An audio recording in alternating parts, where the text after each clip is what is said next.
Yeah, I got a concern on February 14th, 2026, on Valentine's Day. There was a meeting held about drones and I guess the flock style cameras for the city of Aurora. But when I just happened to stumble upon that meeting because I was going to the main library, and I looked on the website, on the city website. It said that meeting was canceled, or it was like the mayor's meeting or something like that. And on social media, it wasn't advertised. So I think a lot of people in Aurora didn't know about it. I didn't get no email about it. So it obviously was intentional that meeting probably wasn't, promoted for a reason. And then I attended the meeting and asked some questions about requesting public records of flock cameras and drones. And the police officer that was there that day, he said, "Oh, that's not our department." He didn't know too much about it, but the whole purpose of that meeting was about transparency. And doing a public records request is a big part of government transparency. So somebody from that department should have been there. But yeah, I don't understand why somebody from that police department can come to the meeting and speak with the public. Anybody in this room could do a public records request and get body cam footage, and do any type of get any type of documents. So, but I could see that the mayor was very upset when I attended that meeting, asked questions, and pulled out my phone and started recording.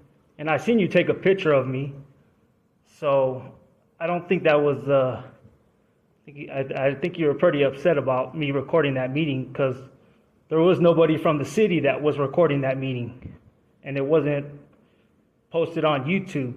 So that's what I have to say about that. And Ruben Medina, you usually get back to me very quick, and I texted you twice to look into that meeting, and you never got back to me. So, I don't know what happened there. Usually you get back to me pretty soon, and you have helped fix some things in the neighborhood. So I don't know what happened with that. But yeah, that's all I got to say. Also, 311's not doing a really good job. They've hung up on me when I've called and complained. And when I ask for the employees' names, they give me a nickname. They don't even give me their actual government name. So yeah, that's all I got to say.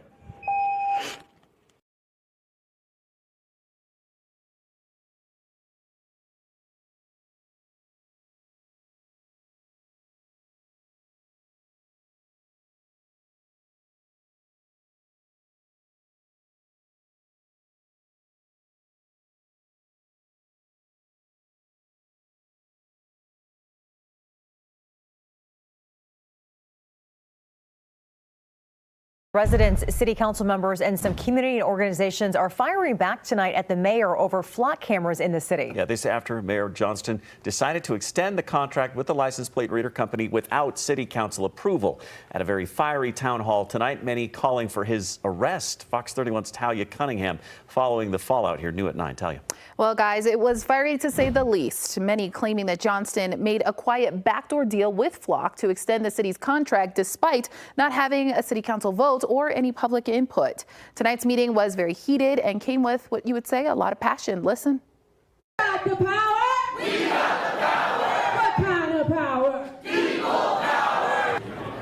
You can see a lot of unity there. There was also some yelling at some points as community members slammed Johnston and his decision to extend the city's contract with Flock despite known concerns. An estimated 200 people showed up at tonight's town hall to make their voices heard. So many came out there was actually an overflow room. Flock operates AI-powered license plate readers, which can be credited to solving crimes in the city. However, many are upset about the transparency of Flock security and expressed extreme concerns about privacy and civil liberties violations, including ICE enforcement. And then in July, we learned through Denver audit logs that Denver's Flock cameras have been accessed over 1,400 times, with the reason for search being immigration and customs enforcement. I want to be very clear that it is not the position of the mayor or the mayor's office that you have no expectation of privacy when you enter a roadway. What? Prove it! And why are you filming us? Why do we have constitutional rights? 24 hours a day!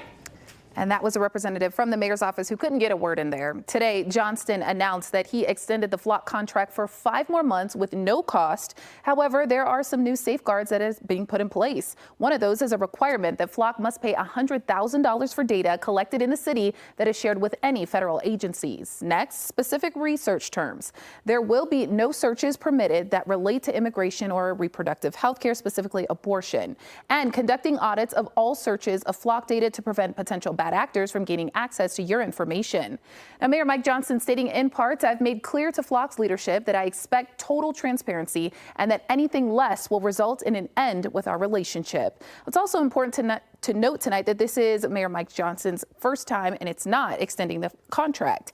In May, City Council actually voted against this contract extension over possible surveillance abuse. However, Johnson's office did opt to keep the cameras and extended the contract to basically right now in October without council approval again. The flock cameras have garnered support from Denver's police department. The city says that it has led to more than 350 arrests and the recovery of more than 250 stolen vehicles. Denver City Council member Sarah Parody, who is pictured right here, she posted online today that she has significant concerns about this, quote, undemocratic dealing with a known bad actor. Meanwhile, Councilman Kevin Flynn, pictured right here, he states that the guardrails prove the city can boost safety while ensuring data is restricted. We've also learned this new contract will last through March of next year. In studio, Taya Cunningham, Fox 31. All right, Taya, thank you. To people who request them, and then also complying with Cora. Also, with the flock cameras, there was a state, I don't know which state it was, but they did a public records request for that footage. I guess the police didn't want to give it to them. So, but the judge ruled that it's a First Amendment right to get that